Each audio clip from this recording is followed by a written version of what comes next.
as much as some candidates would like to. It's very inefficient, but there's nothing more effective than having a strong advocate for a candidate who's good friends with people who are generally opposed to even our degree of government. And the other thing is that there are some folks who are just so caught up in that moralistic libertarianism. You're not going to win with them. And the best thing to do is remember that there are things that many of us have in common, focus on those, and try to avoid that distraction. That's right. Anybody else want to Just comment on that? as go ahead. Go ahead. Just quickly, just to add to that, as an establishment person, yeah, I'll take the arrows on that one.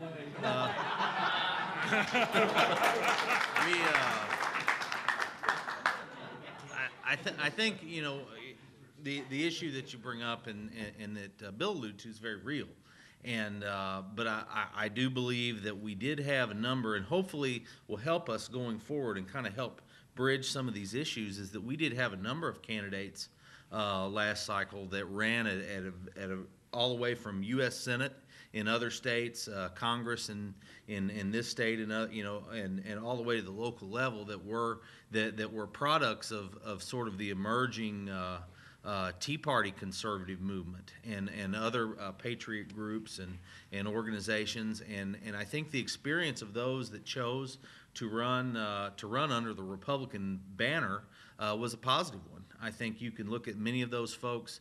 They may have faced a difficult primary. They may have it may have been difficult to get to that position, but I think a lot of those folks found that they were embraced by Pachyderms, by young Republicans, by college Republicans, by federated Republican women. Their campaigns were funded by many traditional Republican sources, and as they've been elected, they've been embraced by leadership in various legislatures and county governments and things like that. So hopefully, as people see that they're able to come and be a part of the family and some of the changes taking place in the Republican Party, hopefully that as they could feel more at home working together, and that's our goal.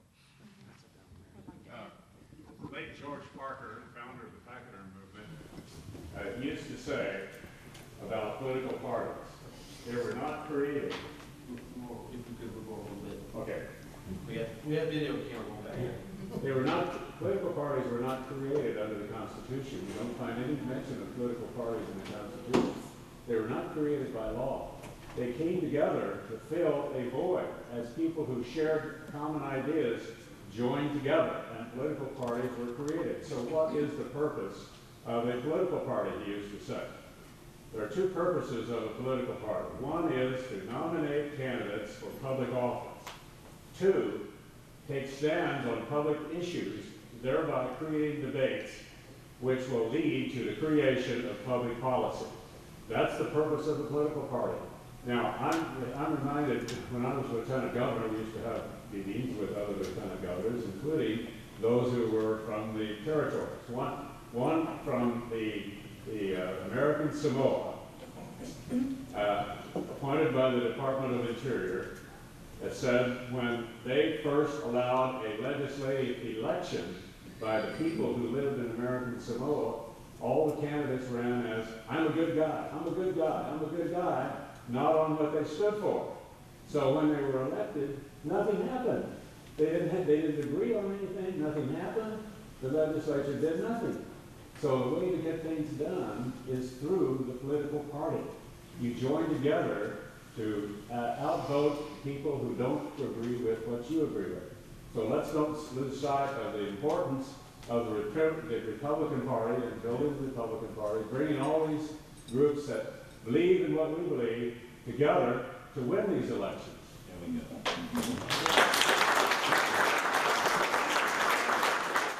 I'm very glad you said that, because what I see, one of the biggest values that the Pachyderm Club has to people who are kind of newbies in the political process that we run into. And many of the groups have a lot of people who've never participated in politics before, and they really don't know how the system works, what is policy? What do you mean? I just believe this. Well, then you develop a policy based on what you believe and why. So as I attend a roundtable group of all these groups from Central and Southern Illinois, and often questions come up, and this is what I have observed repeatedly. They are learning how to access the political system by participating. And the education, information that these people are building is phenomenal, and it's wonderful, and it's fast. We are in a key position as a structured club with bylaws and policies already to be an asset and to be a help to other organizations who do not have that much structure. And so during the conversations and the interchange with these groups, all of a sudden, one of the Tea Party organizers from Central Illinois decided they're going to become precinct committeemen. They've never belonged to a party before, and their whole basic motive was to take back that party, okay, take back our party, because I emphasize we have a platform that I think you'll find very agreeable to you, because we believe as a party the same things that I hear you saying. And so the education and getting to know people and letting other people learn, intelligent people will learn the system and the process, because there's no access. Your candidate has to have a party to get on the ballot.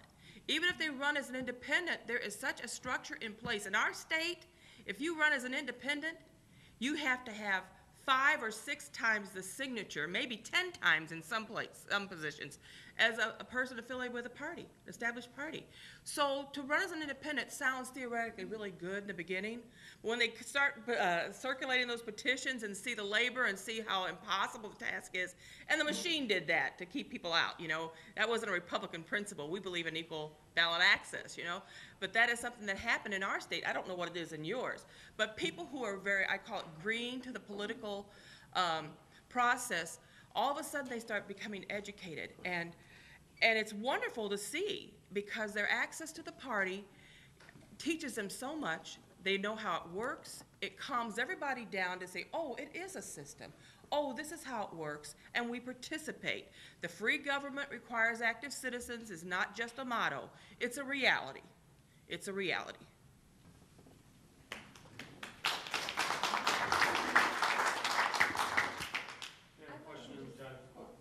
One more thing. I'd like to add, and this goes back to the comment from the gentleman about the establishment Republicans and the people who want to throw the bums out.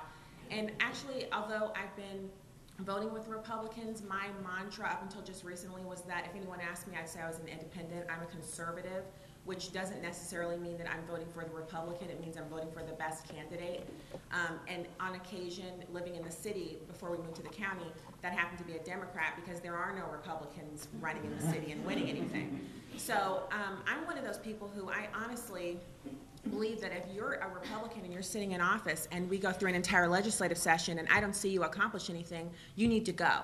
If you're a committee person and you're willing to put Romney forward as our nominee for the presidency, and I do not appreciate that, I do not want to see Romney as our nominee, then I'm thinking you probably need to go.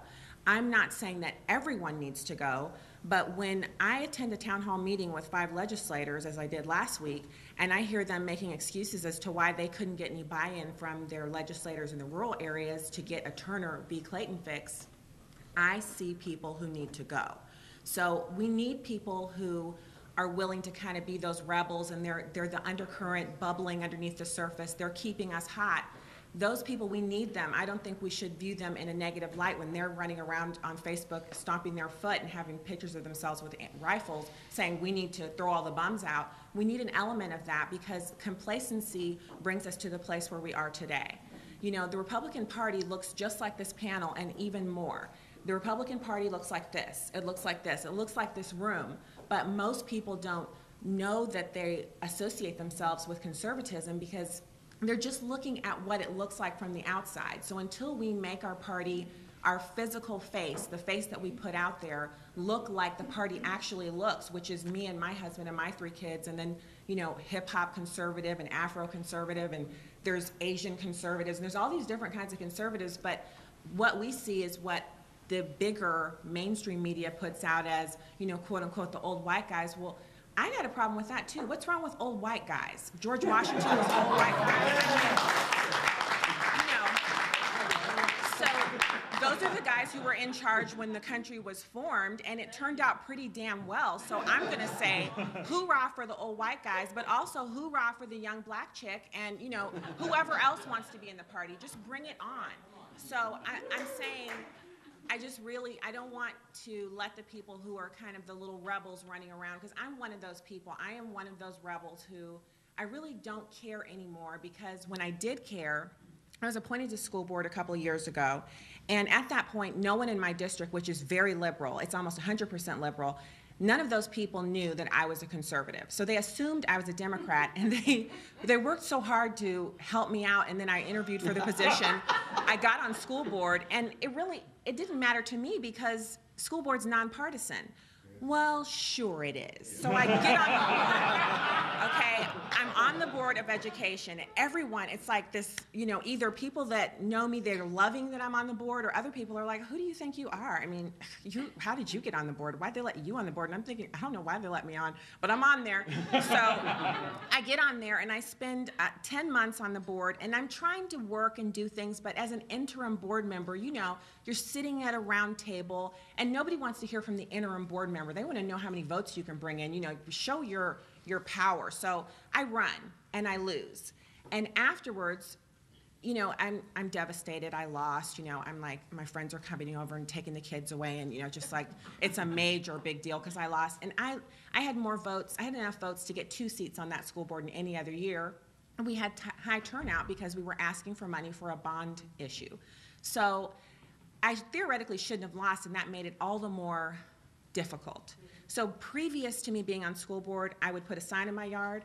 I would phone bank for George Bush. I did that a few times. I mean, I was active in my mind, but nothing shows you how inactive you've been like running for a seat.